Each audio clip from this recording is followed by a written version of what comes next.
महाराज जनक जी दौड़ करके विश्वामित्र जी और दोनों भाइयों का स्वागत किया है। अलग से बैठने का एक अलग मंच बनाया था।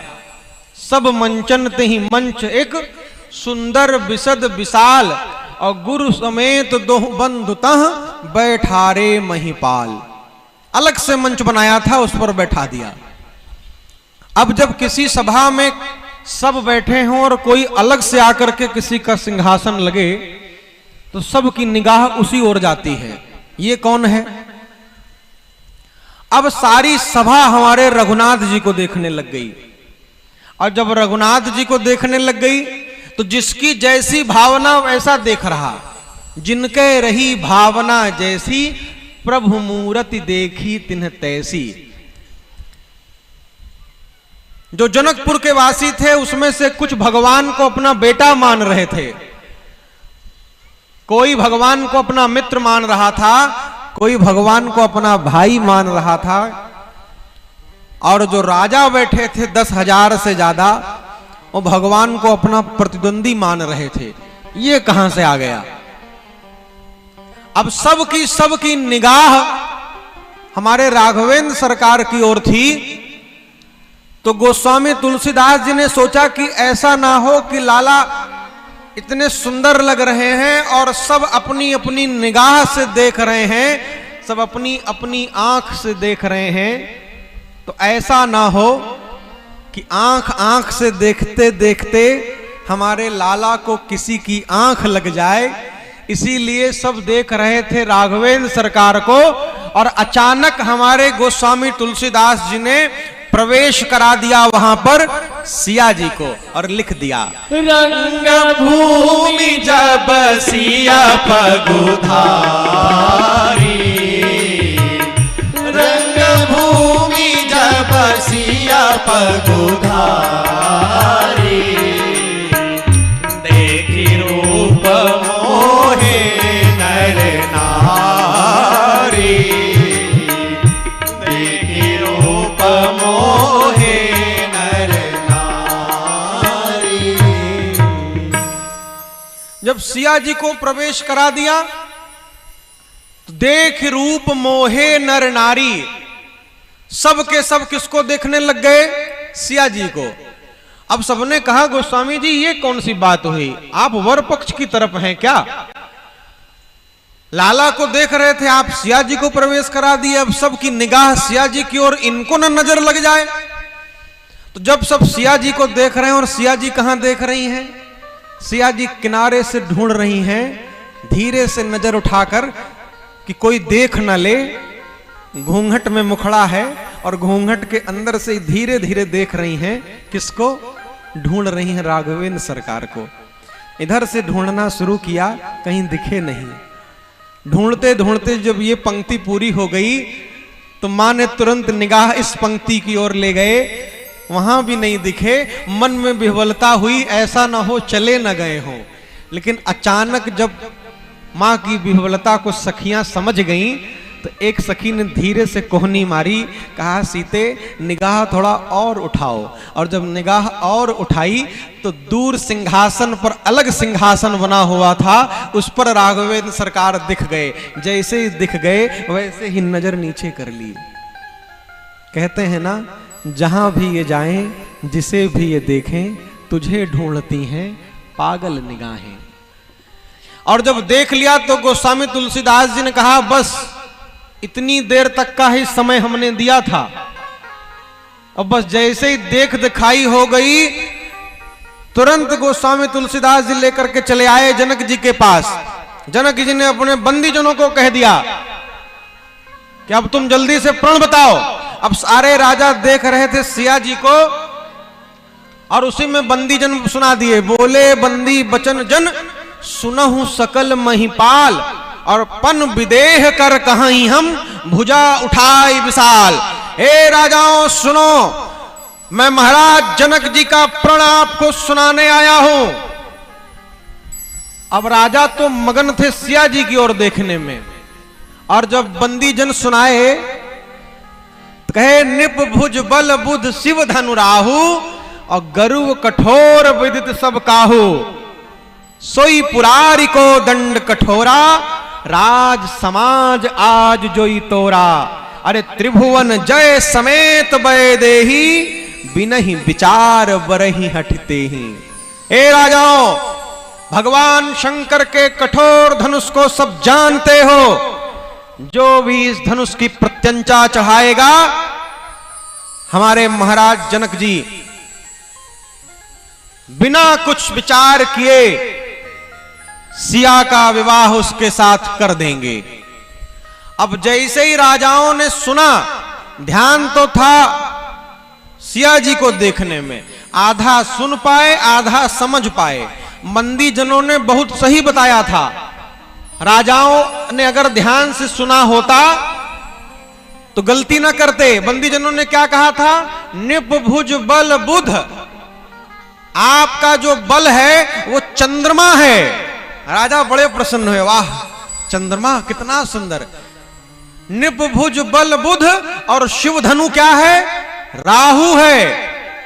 चंद्रमा को राहु ग्रहण कर लिया करता है, लेकिन राजा इस पर ध्यान नहीं दिए। जैसे ही बंदी जनों ने बताया कि बिना कुछ विचार किए, बिना ही विचार बरई हटते ही, बंदी जनों ने कहा बिना विचार किए सिया जी से विवाह हो जाएगा। राजाओं ने बिना विचार किए वो बताए जनक जी के बारे में, और राजा अपने ऊपर ले लिए। बिना ही विचार क्या किए? सबसे पहले तो परिकर बांध, जो पीतांबरी रखी हुई थी उसको पकड़ा और कस करके बांधा। परिकर बांध, उठे अकुलाई, पहले उठ गए और फिर अकुलाए कि पड़ोसी तो नहीं उठा हमसे पहले, सबसे पहले हम ही उठे। और जब उठ गए तो चले, चल भी दिए। अब ध्यान आया, चले इष्ट देवन सिरुनाई। अब अपने इष्ट देवता का ध्यान आया।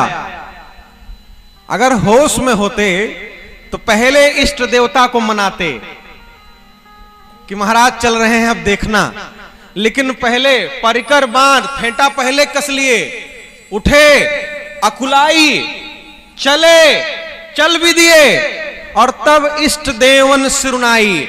जल्दी जल्दी में भगवान गणेश को प्रणाम किया। कहा, हे भगवान गणेश, अगर ये धनुष हमसे टूट गया 100 किलो लड्डू पक्का समझिए अपना। गणेश भगवान कहे चलो ठीक, हाँ लड्डू पे सब भगवान को रिझा लेते हैं। गणेश भगवान कहे ठीक, लड्डू फिक्स, तो काम तुम्हारा पक्का।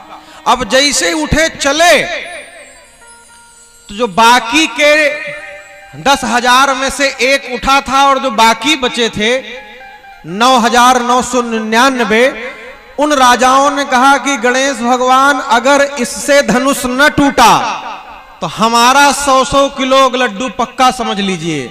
गणेश भगवान कहे लड्डू पे ही खरीद रहे हो तो जिधर पड़ रहा भारी उधर हम चल दिए। न तोड़ने में ही जब फायदा है तो क्या जरूरत है तोड़वाने की। अब राजा चला और चल करके पहुंचा।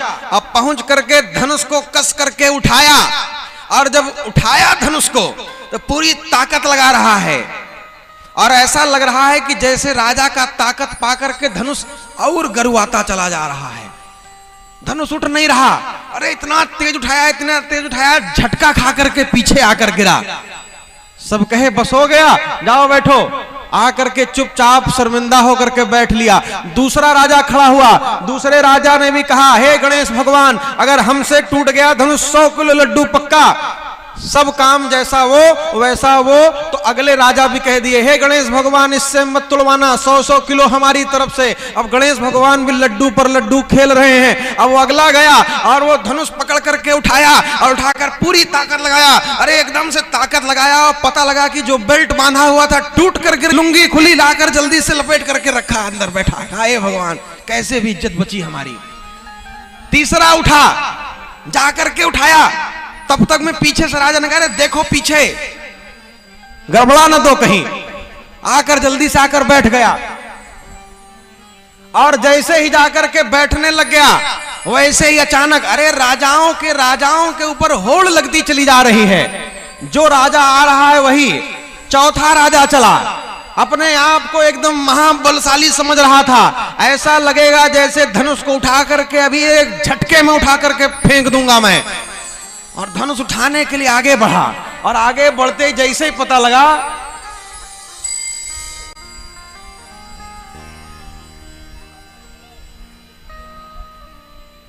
एक लोग यहां आ जाइए, एक लोग यहां आ जाइए, बाबूजी आप यहां आ जाइए, वहां मत समझाइए। अरे बाबूजी उनको खूब कायदे से समझा लिए होते, अब हमको समझाइए। ये राजा है कि राम जी? राजा। कितने आएंगे? अकेले आएंगे। तो राम जी आएंगे बाद में, तो वो दूसरे कौन खड़े हैं? तो राजा ले जाएंगे, ठीक है। तो एक राजा चला और जैसे ही आया धनुष उठाने के लिए, रे क्या कहना, लगा जैसे उठाकर फेंक देगा, भारी भरकम शरीर, धरती हिल रही उससे, ऐसा लग रहा कि जैसे धरती के मानो यही बोझ हैं। और उसके बाद जिस हिसाब से धनुष पर जोर लगाने की कोशिश करी, पूरी आजमाइश जिस हिसाब से करी, उसने लगा हिला देंगे, और हिलाने के ताकत में पता लगा पिछवाड़ा खा करके पीछे जा करके गिरा। रे बाप रे, पूछो मत महाराज, राजाओं की जो दशा क्या कहना। धनुष को दूर से प्रणाम किया, और प्रणाम करके चलते बना, कहा महाराज दोबारा कभी इस जन्म में ताकत हुई तो आएंगे, इस जन्म में हमको बख्श दीजिए, हम चलते हैं। अब दूसरा राजा, यही तो थे, तो एक बार नहीं उठा पाए तो दूसरा का है ताकत लगा, एक बार तो लगाएंगे, जब नहीं लगा पाए तो दूसरा का है। एक बार जब पास हाई स्कूल में फेल हो गए तो तुरंत फिर एग्जाम। दूसरा राजा चला हुआ धमकते हुए, एकदम ऐसा लगा जैसे कि मारेगा, धरती हिलाकर रख देगा। सोचा धनुष अभी उठाकर फेंकता हूं, तुम समझते क्या हो मुझको, मैंने पर्वत हिला दिए हैं एक बार में, अरे मेरे चलने से धरती हिला करती है, अरे मैं ऐसा उठा करके धनुष को फेंकूंगा, ऐसा लगेगा कि जैसे धनुष को मैंने चकनाचूर कर दिया है। धनुष को पकड़ा और उठाया कसकर, लेकिन क्या कहना, डगमगा करके गिर गया नीचे। क्या कहना, पछाड़ खाकर गिरा। धनुष ने भी कह दिया चलो बस बहुत हुआ, तुम्हारे बस का बस इतना ही है, फिर कभी और 1 किलो घी खाकर आना, तब ताकत लगाना। खूब आनंद। हाँ बाबूजी, हमारी ये सब रचना हमारे पूज्य बाबूजी की है, बेचारे इतना कथा में आनंद लेते हैं, क्या कहना। एक एक चीज आपको दर्शा दें। अब सारे राजा, सब के सब राजा, सब एक साथ आएंगे या हम आगे बढ़ें? पूछिए।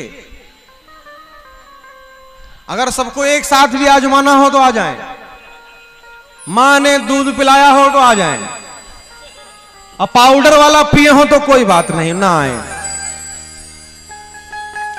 अगर सारे राजाओं को एक साथ जोर आजमाए, सभी राजा आपस में बैठकर विचार करे, ऐसा है कि धनुष तो टूट नहीं रहा किसी से, अब ऐसा करते हैं कि सब लोग मिलकर तोड़ते हैं। कहा मिलकर?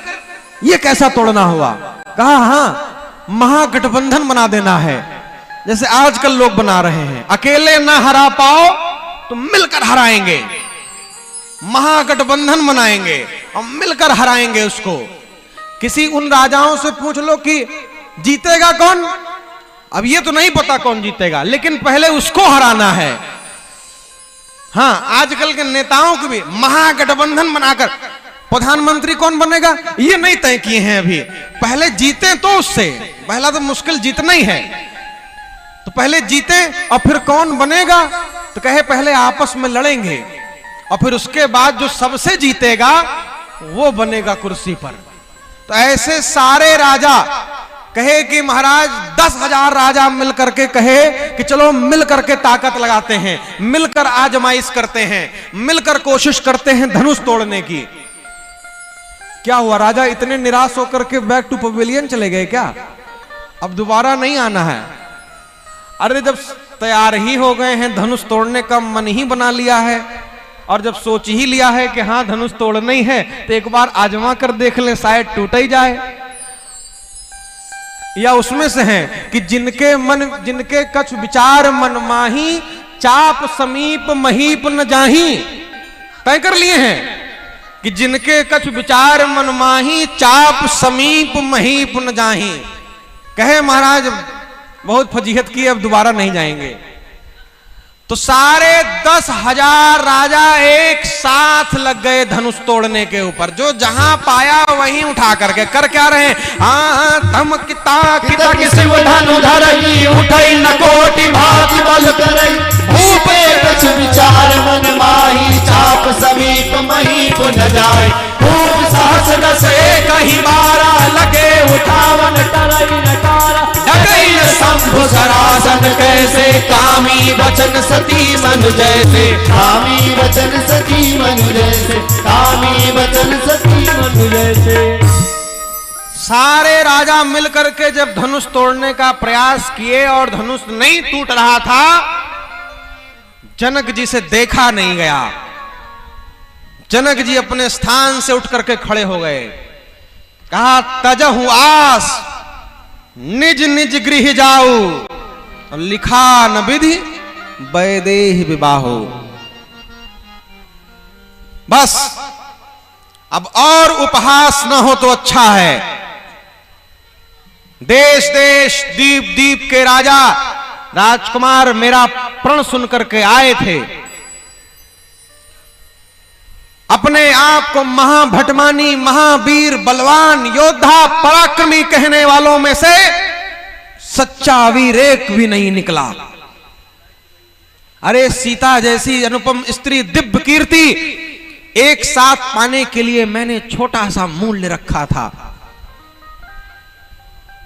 और अपने को महाप्रतापी, महाबलवान कहने वालों में से उस मूल्य को चुका पाने की क्षमता किसी ने नहीं दिखाई। आज जनक अगर अपनी प्रतिज्ञा रखे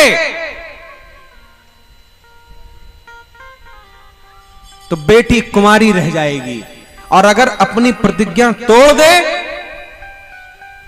तो बिटिया को ब्याहने के बाद कुल की कीर्ति, कुल का कलंक कहलाऊंगा। अरे अगर मुझे पता होता ऐसे ऐसे लोग आ रहे हैं, मैं ये प्रण रख करके अपनी जग हंसाई ना कराता। आज संसार में हर तरफ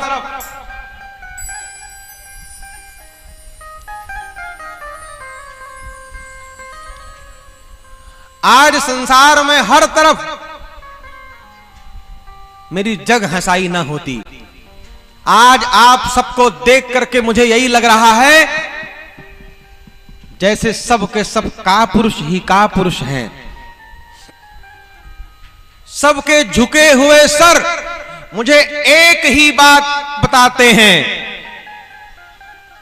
जनक लज्जा के मारे डूब मरो। ये धरती वीरों से खाली हो गई है, ये धरती वीरों से खाली हो गई है।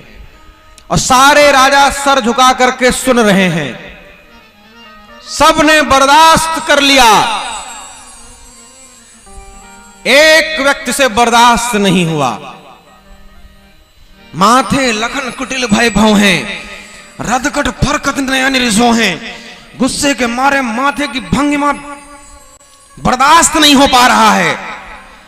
सोच रहे हैं कि बड़े भैया कुछ बोले, गुरुदेव भगवान कुछ बोले, कहीं न सकत रघुवीर डर, लगे बचन जन बाण। जनक जी के शब्द ऐसे लग रहे हैं जैसे हृदय में बाण लगा हो।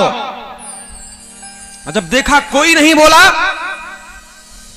लगे बचन जन बाण, तो नाई राम पद कमल सिरु, बोले गिरा प्रमाण।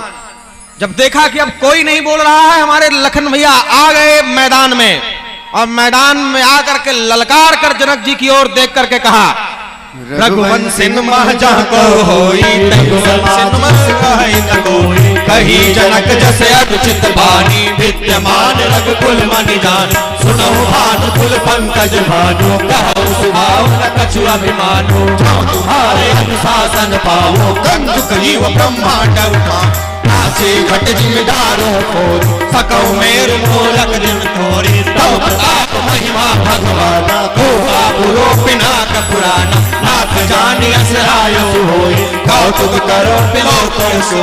कमल लाल जिन चाप चढ़ावो, तो जन सत प्रमाण लय धावो। तो जन सत प्रमाण लय धावो, तो जन सत प्रमाण। लखन भैया बीच में आकर के मध्य सभा में खड़े हो गए।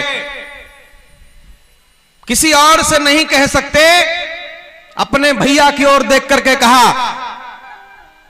कहा रघुवंशियों में अगर कोई बच्चा भी बैठा होता है तो किसी की ऐसी हिम्मत नहीं होती जैसा जनक ने कहा है। और इस सभा में रघुकुल शिरोमणि राम बैठे हुए हैं। प्रभु, मैं अभिमान नहीं कह रहा हूं, अपना स्वभाव कह रहा हूं।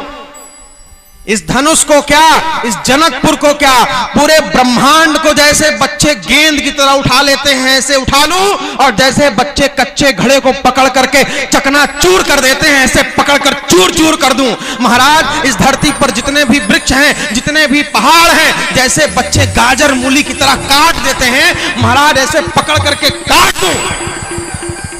कहा महाराज इस धनुष की बात करते हैं, इस धनुष को तो मैं एक बार में उठा लूं, और उठा करके जैसे बच्चे कमल की नाली को मोड़ते हैं ऐसे पकड़ करके मोड़ दूं, और जैसे बच्चे कुकुर मुत्ते के छत्ते को पकड़ करके काट देते हैं, ठीक ऐसे धनुष को तोड़ दूं। और इन सब के प्रमाण के लिए टूटे हुए धनुष को एक नहीं, दो नहीं, 100 योजन तक तोड़ करके प्रमाण दे दूं कि आज लक्ष्मण क्या कर सकता है। और महाराज, अगर इसमें से जितना कुछ कहा एक शब्द भी ना कर पाया तो लक्ष्मण श्री राम के चरणों की सौगंध खा करके कहता है, आज के बाद अपने माथे, अपने कांधे पर धनुष नहीं धारण करूंगा, ये रघुवंशियों का प्रण है।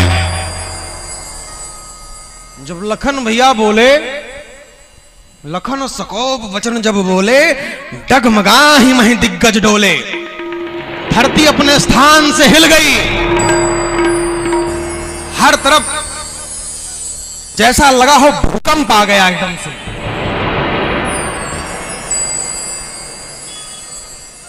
और लखन को इतने गुस्से में तमतमाया हुआ देखा महाराज, लखन भैया का चेहरा एकदम गुस्से से लाल,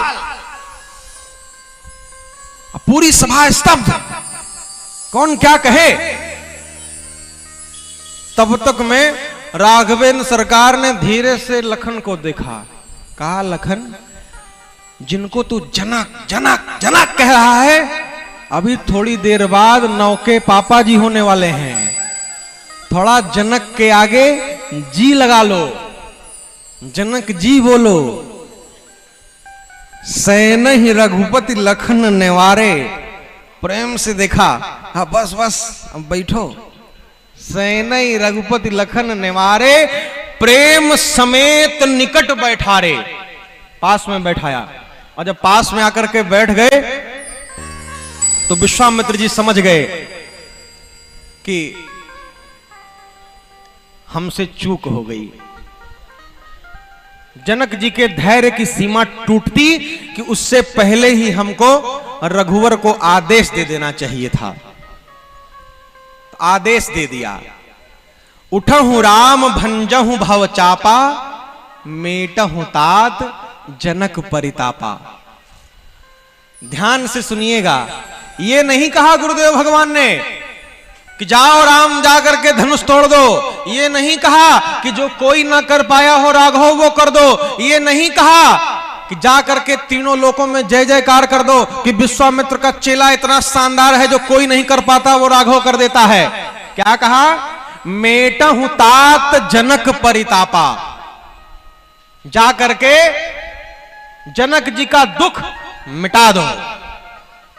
और जब गुरु जी की आज्ञा हो गई तो सहज ही चले सकल जग स्वामी, मत मंजुवर कुंजर गामी। कैसे चले? बुला लीजिए श्री राम लला सरकार को।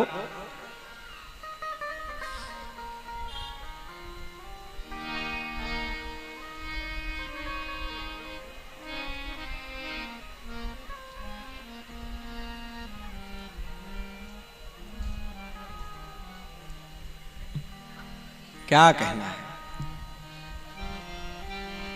गुरुजी के आदेश पर राघवेंद्र सरकार अपने स्थान से उठकर खड़े हुए।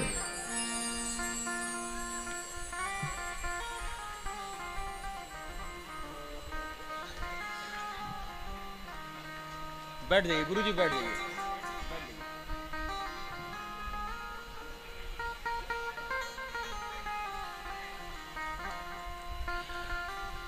गुरुजी के आदेश पर राघवेंद्र सरकार उठकर चले।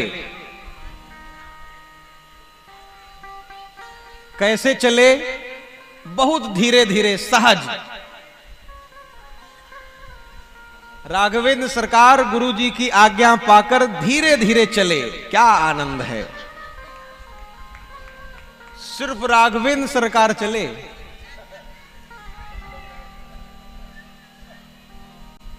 और अभी धनुष के पास पहुंच ही रहे हैं, धनुष को स्पर्श नहीं किया। आपको कल हमने एक होमवर्क दिया था कि कैसे चले थे राम जी अयोध्या से। किसको पता है? हाथ खड़ा करके बताइए। कक्षा में हाँ आए हुए छोटे बच्चे को माइक पहुंचाइए भाई, अगर हो तो। कैसे चले थे? सरस्वती का मंत्र याद कर लिया बालक ने। एक बार ताली बजा दी इसके लिए। वाह। तो कैसे चले थे? कौन बताएगा? अरे हाथ भी शर्म से उठ रहे हैं। पीछे बाबूजी। हाँ हाँ बाबूजी की आवाज। बाबू दहा कर बोलिए। अरे वाह, 208 नंबर दोहा पर बाबूजी। हाँ, अगर मैं सुना दूं अपनी जवानी के किस्से तो ये आजकल के जो लड़के हैं मेरे पांव दबाने लग जाएं। बाबूजी ने वो आनंद दिया है, क्या कहना है। तो कैसे चले? सिंह की तरह चले थे अयोध्या से। और यहां कैसे चले? सहज ही चले सकल जग स्वामी, मत मंजुवर कुंजरगामी। जैसे मतवाला हाथी चलता है, बहुत धीरे धीरे, बहुत धीरे धीरे। जैसे टीवी में आप देखते हैं एकदम बहुत धीरे धीरे आता है नायक, ठीक वैसे ही धीरे धीरे चले। और जब चले तो सखियों ने जैसे ही देख लिया इस छवि को, राजा आपस में कहने लग गए, ओ हो, अब बच्चे तोड़ेंगे धनुष, हमसे न टूटा तो इनसे टूटेगा। और जब सब की बात सुन ली तो सुनैना मैया भी कहने लग गई, थोड़ा सा इंतजार कराएंगे राघवेंद्र सरकार को, इतनी आसानी से थोड़ी धनुष तोड़वा देंगे। जब सबसे नहीं टूटा तो आए खटाक से तोड़वा दें। तो कहा कि इनसे कौन कह दिया तोड़ने को? अरे ये बच्चे कितने बेचारे सुकोमल हैं, इनसे धनुष कैसे टूटेगा। सिया जी मन ही मन मनाने लग गई भोले बाबा को। मन ही मन मनाव अकुलानी, हो प्रसन्न महेश भवानी। करहु सफल आपन सेवकाई, करही तहरऊ चाप गरुआई। गणनायक बरदायक देवा, आजू लगे की तुम सेवा। बारे बारे सुन मोरी, करहु चाप गुरुतायति थोरी। जय के जही पर सत्य स्नेहु, सोते ही मिलाई न कछु संदेहु। मेरी मैया मनाने लग गई है, भोले बाबा कृपा करिए इनसे धनुष तोड़वा दीजिए। पत्नियों की स्थिति यही होती है, पति कितना भी मजबूत हो, पत्नियां हमेशा यही कहती हैं इनके बस का नहीं है, इनके बस का नहीं है। भोले बाबा से कहीं भगवान आप ही सहायक हो तभी कुछ होगा। हे गणेश भगवान, जैसे आप मूषक पर सवारी करके आप चल लेते हैं, ऐसे ही ठीक राघव से धनुष तोड़वा देना। अब भगवान चले गए धनुष के पास। अब जैसे धनुष के पास गए, सोचा कि तोड़ दें, तब तक में लखन भैया को लगा कि ऐसा ना हो कि धनुष तोड़ने की बात हो और धनुष उठाते ही धरती अपने स्थान से हिल जाए। तो समय कम है, इसलिए लखन भैया ने एक ही चौपाई में कह दिया, राम चाहि शंकर धन तोरा, हो ही सजग सुनियाय सुमोरा। हे कच्छपों, हे दिक्पालों, हे गंधर्वों, धरती को अपने स्थान पर बनाए रखना, राघवेंद्र सरकार धनुष को तोड़ने जा रहे हैं। और जैसे ही कहा वैसे ही राघवेंद्र सरकार सोचे कि लखन समय मांग रहा है, थोड़ा रुक जाएं, लखन को व्यवस्था बनानी पड़ेगी। तब तक में सिया जी ने कह दिया कि हे राघवेंद्र सरकार, का वर्षा सब कृषि सुखाने, समय चूक पुण्य का पछताने। अरे हे प्रभु, जब सारी खेती सूख ही जाएगी तब बारिश करने का क्या लाभ, समय चूक जाने के बाद कुछ नहीं होगा। राघवेंद्र सरकार, अगर ये प्राण पखेरु सिया के इस विह्वलता में निकल ही जाएंगे तो आप वरण किसका करेंगे। और जैसे ही राघवेंद्र सरकार ने सुना कि सिया एक भी क्षण, एक भी सेकंड बर्दाश्त नहीं कर सकती विलंब को, वैसे ही राघवेंद्र सरकार गुरुजी को प्रणाम करने वाले थे। गुरुजी को हाथ जोड़ा था, नीचे से हाथ को लेकर के जा रहे थे, धनुष को स्पर्श कर ही रहे थे। सोचा कि धनुष को ले जाकर के स्पर्श करें, हाथ को झुकाया, धनुष की ओर आगे बढ़ाया, धनुष की ओर प्रणाम करने के लिए जैसे ही झुके, सिया जी की विह्वलता को समझ गए, लगा अब एक सेकंड भी रुकने की आवश्यकता नहीं है। और जो गुरुजी को हाथ जोड़कर प्रणाम करने वाले थे, वो प्रणाम मन ही मन कर लिया भगवान ने। हाँ गुरु प्रणाम मन ही मन कीना, अति लाघव उठाई धनुलीना, तब के उदामिनी जीव जब लयऊ, उनि नव धनु मंडल समभयऊ, लेत चढ़ावत खई छत गाड़े, काहु न लखा देख सब ठाड़े, तई झन राम मर्द धनु तोरा, भरे भुवन धुनि घोर कठोर,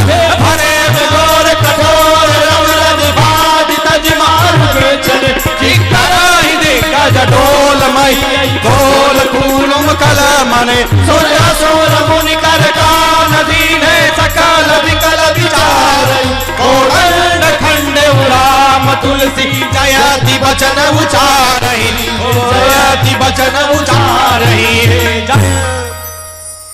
जैसे ही प्रभु ने धनुष को उठाया, जैसे ही धनुष अपने स्थान से उठा, इतनी तेज की चकाचौंध हुई कि सबकी आंखों के सामने अरे अंधकार छा गया। उस तेज के प्रकाश को बर्दाश्त करने की किसी में हिम्मत नहीं रही। कब प्रभु ने धनुष को उठाया, कब धनुष को झुकाया, कब प्रत्यंचा को चढ़ाया, कोई देख नहीं पाया। धनुष क्षण भर में टूट गया और लोग यही नहीं समझ पा रहे हैं कि बिजली धनुष के उठाने पर चमकी थी कि धनुष के टूटने पर चमकी थी। और मेरे प्रभु ने धनुष को खंड खंड करके धरती पर छोड़ दिया। गोस्वामी जी ने लिख दिया, प्रभु गई चाप खंड मही ठारे, प्रभु गई चाप खंड मही ठारे, देख लोग सब भय सुखारे, देख लोग सब भय सुखारे।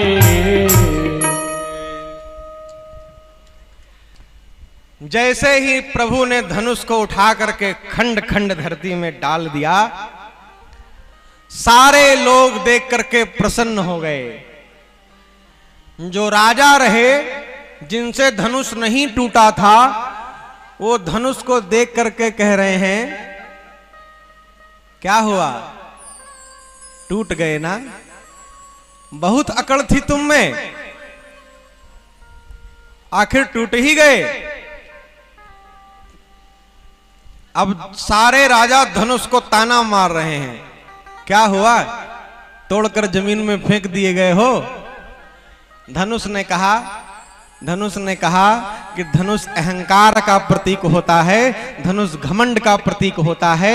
दो दिलों को मिलाने के लिए धनुष को टूटना ही पड़ता है। आज राम सिया को मिलाने के लिए मैं टूट भी गया तो कोई बात नहीं, मुझे मेरे टूटने का अफसोस नहीं है, मुझे मेरे टूटने का गम नहीं है। राम सिया दोनों मिल रहे हैं, मेरे लिए यही खुशी की बात है, मेरे लिए यही खुशी की बात है। दूसरे राजा